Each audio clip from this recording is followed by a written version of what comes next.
India art fair भारतीय कला मेला एक ऐसा मंच जहां आपको प्रतिभाओं से रूबरू होने का पूरा मौका मिलता है। आर्ट फेयर की शुरुआत बेहद दिलचस्प भरी रही है। एक बार फिर इंडिया आर्ट फेयर दिल्ली में लौट रहा है। इसका 13वां संस्करण 28 अप्रैल से ओखला के NSIC ग्राउंड में शुरू होने जा रहा है, जिसमें 17 शहरों के 79 प्रदर्शक अपनी कला का नमूना प्रदर्शित करने वाले हैं। इनमें से 14 गैर लाभकारी संस्थाएं भी शामिल हैं। तो क्या खासियत है इंडिया आर्ट फेयर की और क्या इतिहास रहा है आर्ट फेयर का, जानेंगे इस वीडियो में। दिल्ली में होने वाला India art fair BMW India की साझेदारी में आयोजित किया जा रहा है। इस आर्ट फेयर में अगली पीढ़ी के कलाकार आधुनिक हुनरमंदों के साथ अपनी शैली का प्रदर्शन करेंगे। कला के इस मेले में ऑडिटोरियम, वार्ता, प्रदर्शन, फिल्मों की स्क्रीनिंग और कार्यशालाएं, इसके साथ साथ ऑनलाइन सम्मेलन भी आयोजित किए जाएंगे। कार्यक्रम की निदेशक जया अशोकन के मुताबिक मेरी टीम और मैं इंडिया आर्ट फेयर के भौतिक संस्करण में लौटने के प्रति उत्साहित हूँ। कलाकारों, गैलरियों और साझेदारों ने क्षेत्र के कला परिदृश्य को मजबूत किया है।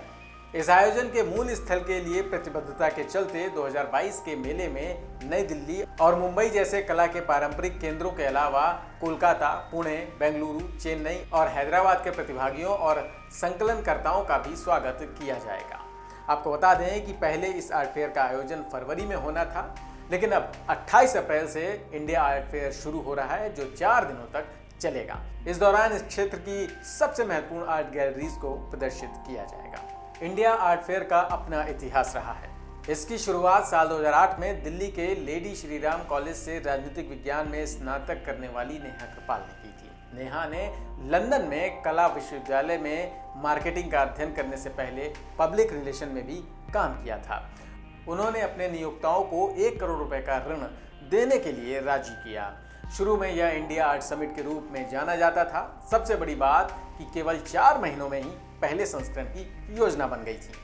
जब दिल्ली के एक होटल में ये घोषणा की गई तो भारतीय कला जगत के अधिकांश लोगों को इस व्यवसाय मॉडल पर संदेह हुआ जो कृपाल प्रस्तावित कर रही थी, लेकिन वह फिर भी 30 गैलरीज को बोर्ड पर लाने में सफल रही। India art summit Pragati Maidan से शुरू हुआ। यह एक व्यापार मंच के रूप में सामने आया, जहां जनता को कलाकारों के साथ सीधा संपर्क करने का मौका मिला। कार्यशालाएं और बहुत कुछ चीजें सीखने को मिली। 2016 में नेहा कृपाल ने मेले में अपने स्टेक बेचे और आने वाले वर्षों में इसके आयोजन में लोगों की दिलचस्पी बढ़ती दिखी। इसका अंदाजा आप इस बात से भी लगा सकते हैं कि ओखला के NSIC ग्राउंड में 1 मई तक चलने वाले इस 13वें संस्करण में कला संस्थानों, संग्रहालयों और निजी फाउंडेशन सहित 70 से ज्यादा प्रदर्शक शामिल हो रहे हैं।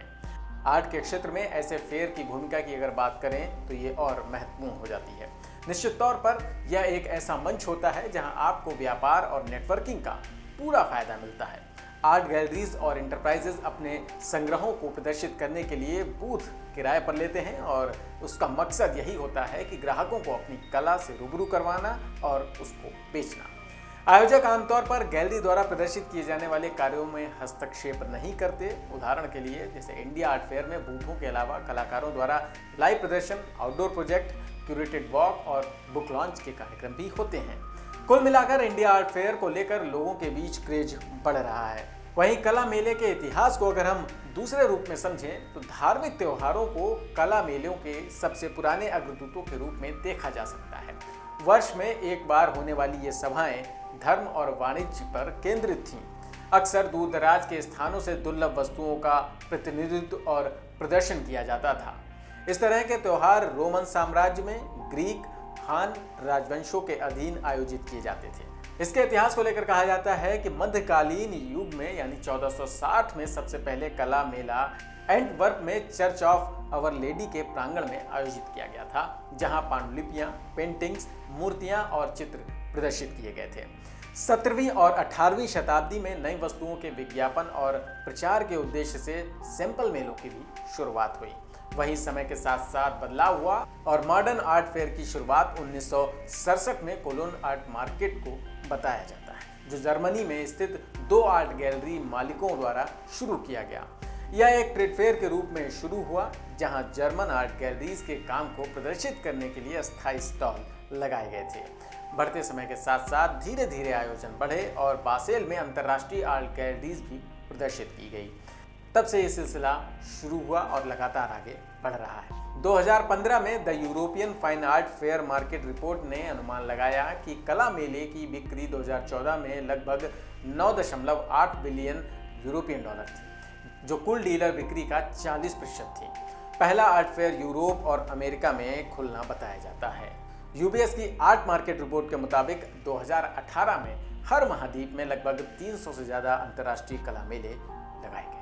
इनमें से लगभग 52% मेले यूरोप में आयोजित किए गए थे। तो ये थी आर्ट फेयर से जुड़ी जानकारी। आपको ये वीडियो कैसा लगा कमेंट सेक्शन में लिखकर जरूर बताएं। वीडियो पसंद आया हो तो लाइक और शेयर जरूर करें। चैनल को सब्सक्राइब करना ना भूलें। फेसबुक पर देख रहे हैं तो पेज को लाइक जरूर करें। नमस्कार।